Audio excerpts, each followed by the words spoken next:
दोस्तों 1925 में एक डॉक्टर ने एक ऑर्गेनाइजेशन बनाया जिसका एम था हिंदू सोसाइटी को ब्रिटिश अट्रॉसिटीज के अगेंस्ट तैयार करना। उस टाइम पर किसी ने भी नहीं सोचा था कि ये छोटा सा ऑर्गेनाइजेशन आगे चलकर वर्ल्ड का सबसे बड़ा नॉन गवर्नमेंट ऑर्गेनाइजेशन बन जाएगा। जी हां, हम बात कर रहे हैं राष्ट्रीय स्वयं सेवक संघ यानी आरएसएस की, जो 2025 में 100 साल की हो जाएगी। आरएसएस ये एक ऐसा नाम है जिसका जिक्र होते ही राजनीति के गलियारों की धड़कन बढ़ जाती है। ये समाज के भीतर कहीं न कहीं देश के सबसे बड़े परिवार के तौर पर अपनी पहचान करवाता है। लेकिन यहां सवाल ये नहीं है कि आरएसएस का मतलब क्या है। सवाल ये है कि आरएसएस क्या एक सामाजिक संगठन है या फिर राजनीतिक? ये सांस्कृतिक तौर पर काम करता है या फिर राजनीतिक तौर पर, या फिर इसका कुछ और ही काम है?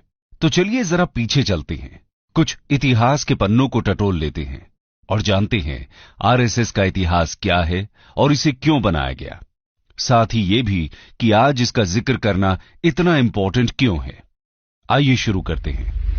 हिस्ट्री ऑफ राष्ट्रीय स्वयं सेवक संघ आरएसएस। साल 1907। ये वो दौर था जब बंगाल में आजादी के संघर्ष के लिए क्रांतिकारियों ने अनुशीलन समिति के नाम से एक क्रांतिकारी संगठन खड़ा किया। नागपुर से डॉक्टर की पढ़ाई करने आए केशवराम बलराम हेडगेवार भी इस संगठन का हिस्सा बने और जेल भी गए। दादा भाई नौरोजी ने उस वक्त गर्म सोच के नायक लोकमान्य बाल गंगाधर तिलक को कांग्रेस में आने का न्योता दिया, तो हेडगेवार भी कांग्रेस में उनके साथ ही आ गए।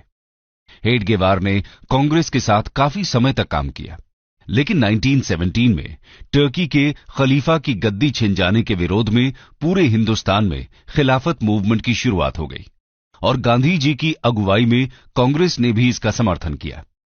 लेकिन डॉक्टर हेडगेवार को कांग्रेस द्वारा खिलाफत मूवमेंट से जुड़ने वाली बात परेशान कर रही थी। उन्हें ये बात अंदर ही अंदर चुभ रही थी, क्योंकि उन्होंने इसे मुस्लिम तुष्टीकरण की राजनीति माना।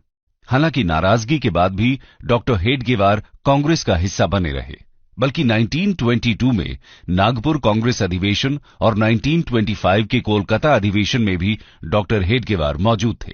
लेकिन इस घटना के बाद डॉक्टर हेडगेवार के दिमाग में कुछ और ही चल रहा था।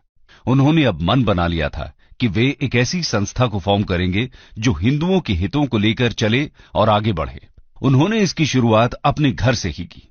कहा जाता है कि शुरुआत में डॉक्टर हेडगेवार को सुनने के लिए सिर्फ 12 लोग ही पहुंचे थे, लेकिन 12 से 1200 बनने में वक्त नहीं लगा।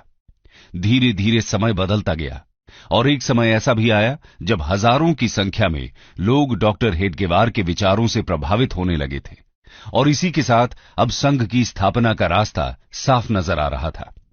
डॉक्टर हेडगेवार के लिए यह काम इतना आसान नहीं था। इस रास्ते में कई सारी प्रॉब्लम्स पैर पसारे खड़ी थीं। कहा जाता है कि डॉक्टर हेडगेवार जी ने खुद शाखा लगाना शुरू किया। शाखा में योग, सूर्य नमस्कार, लाठी ट्रेनिंग के साथ साथ इंटेलेक्चुअल डिस्कशन को भी शामिल किया गया। धीरे धीरे लोग डॉक्टर हेडगेवार की बातों से प्रभावित होने लगे और उनके इस अभियान में जुड़ने लगे। कुछ ही समय में शाखा में आने वालों की संख्या कई गुना बढ़ गई। अब समय आ गया था जब डॉक्टर हेडगेवार ने संघ को ऑफिशियल रूप देने का सोचा। डॉक्टर हेडगेवार ने साल 1925 में नागपुर में विजयदशमी के दिन आरएसएस की बुनियाद रख दी। धीरे धीरे महाराष्ट्र के कई इलाकों जैसे नासिक, पुणे, अमरावती, यावतमाल में संघ ने अपने पैर जमाने शुरू कर दिए और महाराष्ट्र के साथ साथ मध्य भारत में भी शाखा का विस्तार होना शुरू हो गया। लोगों का शाखा के साथ जुड़ना किसी बदलाव से कम नहीं था। ये एक ऐसा बदलाव था जिसको बनाया तो सामाजिक काम करने के लिए था, लेकिन आगे चलकर ये राजनीति का वो गोल चक्कर बना जिसके चारों तरफ ही राजनीति का ताना बाना बुना जाना था।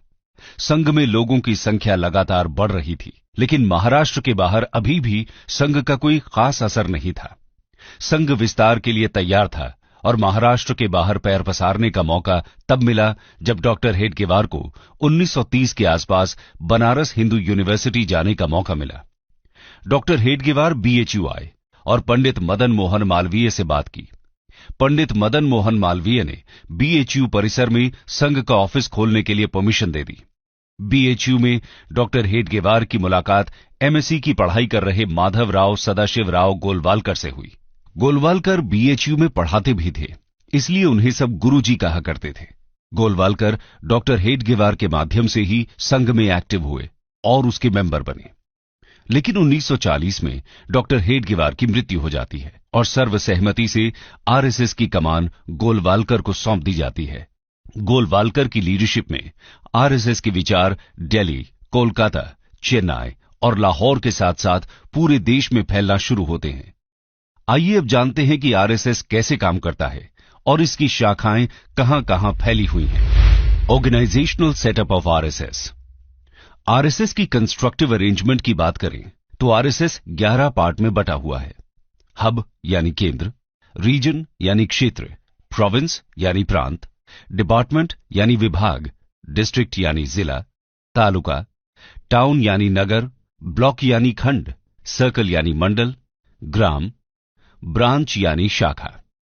वहीं अगर आरएसएस की ब्रांच यानी शाखा की बात करें तो ये 5 तरह की हैं। पहला, प्रभात ब्रांच, इसमें मॉर्निंग में सभी की मीटिंग होती है। दूसरा है इवनिंग ब्रांच। तीसरा ब्रांच है नाइट ब्रांच। फिर आता है मिलन, मिलन यानी वीक में 1 या 2 बार होने वाली मीटिंग। और आखिर में आता है संघ मंडली। संघ मंडली मंथ में होने वाली मीटिंग को कहा जाता है। दोस्तों, आपको यह जानकर हैरानी होगी कि संघ में करीब 1 करोड़ से ज्यादा ट्रेन्ड मेंबर्स हैं। संघ परिवार के अंडर 80 से ज्यादा छोटे बड़े संगठन आते हैं। अकेले उत्तर प्रदेश में आरएसएस के 8000 से ज्यादा ब्रांच हैं।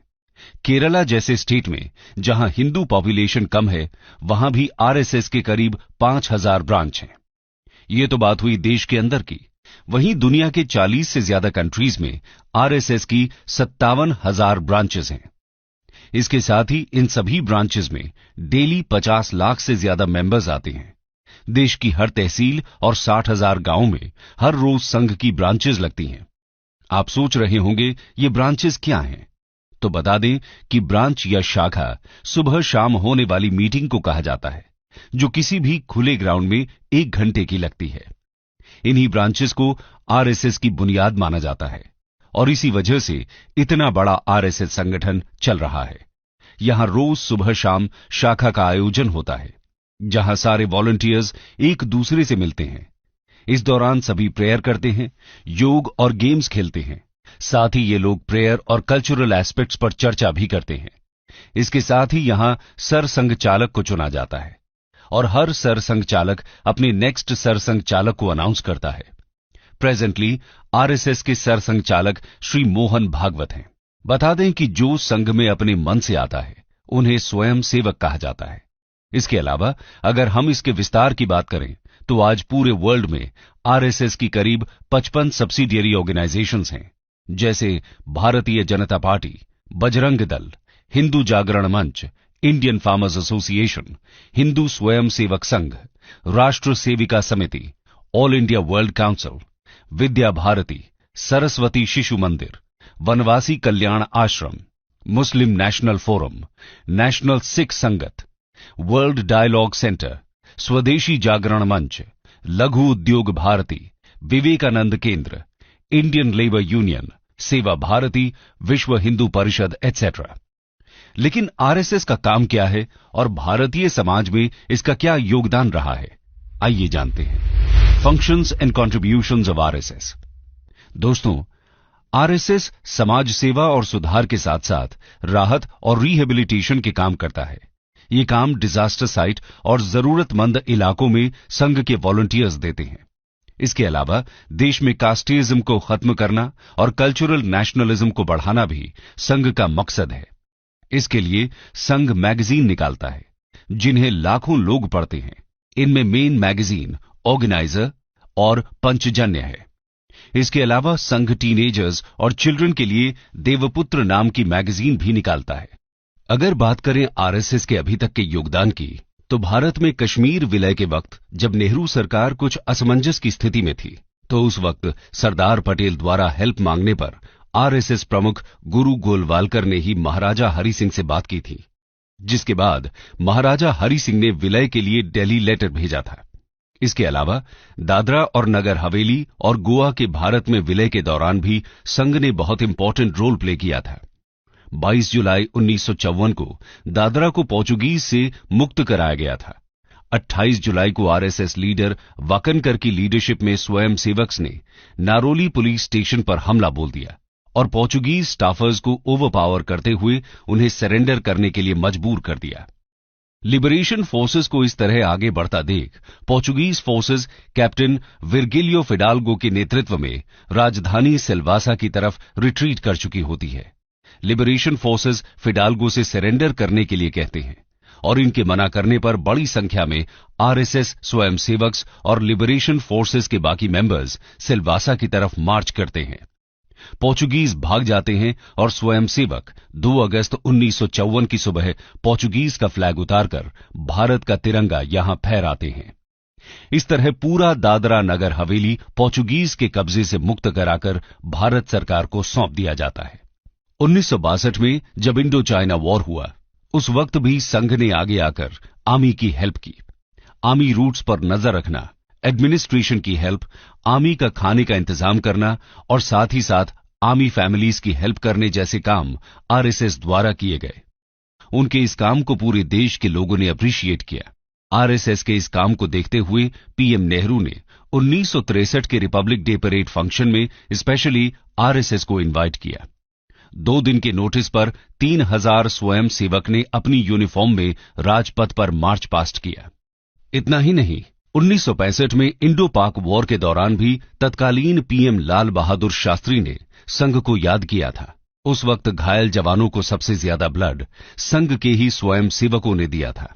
साथ ही कश्मीर में एयर स्ट्रिप्स से स्नो हटाने का काम भी संघ के स्वयं सेवकों ने ही किया था। इसके अलावा 1971 में ओडिशा में आए भयानक साइक्लोन से लेकर भोपाल गैस ट्रेजेडी तक, 1984 में सिख दंगों से लेकर Gujarat earthquake, tsunami catastrophe, Uttarakhand floods और कारगिल वॉर में घायल लोगों के रेस्क्यू ऑपरेशंस तक संघ ने आगे आकर अपनी सेवाएं दी। हमेशा संघ ने आगे फोर फ्रंट में खड़े हो लोगों की सेवा की है और सिर्फ इंडिया ही नहीं, इवन नेपाल, श्रीलंका और सुमात्रा में भी संघ ने अपनी सेवाएं दी हैं। आरएसएस द्वारा इतना सब करने के बावजूद वो हमेशा कंट्रोवर्सी में फंसती रहती है। उस पर हमेशा से राजनीति में हस्तक्षेप करने के इल्जाम लगते रहे हैं और इसे सरकार द्वारा बैन करने की मांग उठती रही है। आइए जानते हैं इसे कब कब बैन किया गया है। When was RSS banned? दोस्तों, समय समय पर आरएसएस आलोचना और विवादों में घिरता रहा है। पहली बार जब 1948 में नाथुराम गोडसे ने महात्मा गांधी की हत्या कर दी तो पंडित नेहरू ने इसके लिए आरएसएस को जिम्मेदार ठहराया और इसे बैन कर दिया गया। दूसरी बार 1975 में इंदिरा गांधी ने जब देश में नेशनल इमरजेंसी लगाई थी, उस वक्त भी आरएसएस पर बैन लगा दिया गया था। तीसरी बार 1992 में जब बाबरी मस्जिद को गिरा दिया गया, उस वक्त आरएसएस को बैन किया गया। हम कह सकते हैं कि एक सामाजिक संगठन होने के बावजूद आरएसएस का हमेशा से इंडियन पॉलिटिक्स से गहरा नाता रहा है।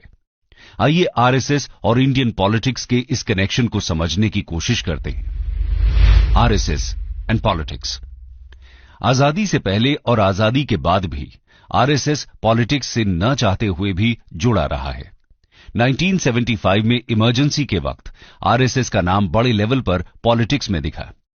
इसके अलावा यह भी बहुत कम लोग जानते हैं कि राजीव गांधी को भी एक वक्त पर आरएसएस के आगे झुकना पड़ा था।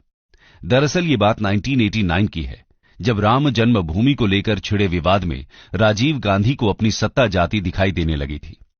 उस वक्त राजीव गांधी ने आरएसएस से अयोध्या को लेकर बात करने की कोशिश की थी, लेकिन आरएसएस ने राजीव गांधी से किसी तरह की बात करने से मना कर दिया था। संघ उस समय अयोध्या को राजनीति में नहीं घसीटना चाहती थी, जिसके बाद राजीव गांधी सत्ता से बेदखल हो गए। इधर लाल कृष्ण आडवाणी ने वीपी सिंह की सरकार का साथ दिया, लेकिन वीपी सिंह ने जब रिजर्वेशन का दांव खेला तो सारे पासे पलट गए। इस वक्त संघ को एक बड़ा झटका लगा। झटके में ही सही, संघ को यह महसूस हो गया कि राजनीति को अयोध्या जाना ही होगा। इस दौरान रिजर्वेशन की आग फैली तो राजनयिक हलचल मच गई। संघ भी एक्टिव हुआ और विश्व हिंदू परिषद के साथ मिलकर अयोध्या राम जन्मभूमि आंदोलन में साथ देने का फैसला कर लिया। दोस्तों, राजनीति की वजह से आरएसएस हमेशा आलोचना से घिरा रहा है। ऐसा इसलिए क्योंकि आरएसएस वीर सावरकर की आइडियोलॉजी फॉलो करता है, जिसकी वजह से आलोचकों ने हमेशा से संघ को right wing fascist radical Hindu organization कहा है, जबकि आरएसएस पॉलिटिकल अपीसमेंट के खिलाफ हिंदुओं के हितों को उठाता है। देखा जाए तो आरएसएस की कोई सेट मेजर फिलॉसफी नहीं है, लेकिन आरएसएस 4 तरह की मेन फिलॉसफीज को फॉलो करता है। पहला, अखंड भारत। आरएसएस का मानना है कि आदिकाल से बांग्लादेश, पाकिस्तान, श्रीलंका, म्यांमार, अफगानिस्तान और ईरान तक भारत फैला हुआ था। ये सब अखंड भारत का हिस्सा हैं। दूसरा है इंटेग्रल ह्यूमनिज्म। ये फिलॉसफी दीनदयाल उपाध्याय जी ने दी थी। इस फिलॉसफी के अंतर्गत इंसानियत को सबसे आगे रखने की बात कही गई है। साथ ही ग्रामीण विकास, सोशल डेवलपमेंट और रियलिस्टिक मॉडल को अपनाने पर जोर दिया गया। थर्ड है हिंदुत्व, यानी हिंदू धर्म को सर्वोच्च मानना। आरएसएस का मानना है कि भारत में निवास करने वाले सभी लोग कहीं न कहीं हिंदू धर्म के ही फॉलोअर्स हैं। संघ तिरंगे की जगह भगवा ध्वज को अपने कार्यक्रम में यूज करता है। इसी वजह से उसके ऑफिस पर तिरंगा नहीं फहराया जाता। अक्सर इस वजह से आरएसएस कंट्रोवर्सी में फंसता रहता है। आरएसएस सबसे ऊपर भगवा ध्वज को मानता है। आरएसएस समय समय पर राजनीति में भी एक्टिविटी दिखाता रहता है। बीजेपी में कई बड़े लीडर्स संघ से ही निकले हैं। अब चाहे वो लेट श्री अटल बिहारी वाजपेयी हों, लाल कृष्ण आडवाणी हों, हमारे होम मिनिस्टर अमित शाह हों या फिर देश के पीएम नरेंद्र मोदी। इसीलिए इनके कार्यों में संघ की आइडियोलॉजी की छाप देखना कोई हैरानी की बात नहीं कही जा सकती। कंक्लूजन। तो दोस्तों, एक कमरे से स्टार्ट हुआ यह संघ आज पूरे भारत में ही नहीं बल्कि पूरी दुनिया में फैला हुआ है। आज आरएसएस 97 इयर्स का हो चुका है। दुनिया में शायद ही किसी संगठन की इतनी आलोचना हुई होगी जितनी आरएसएस की हुई है, लेकिन इसके बावजूद आरएसएस आज भी अपने विचारों को लेकर डिटरमिन्ड है और अपने मोटो को लेकर आगे बढ़ रहा है। आज आरएसएस की पॉपुलैरिटी इतनी ज्यादा है कि आप भारत के किसी भी कोने में हो, आपको इसके होने का एहसास हो ही जाएगा।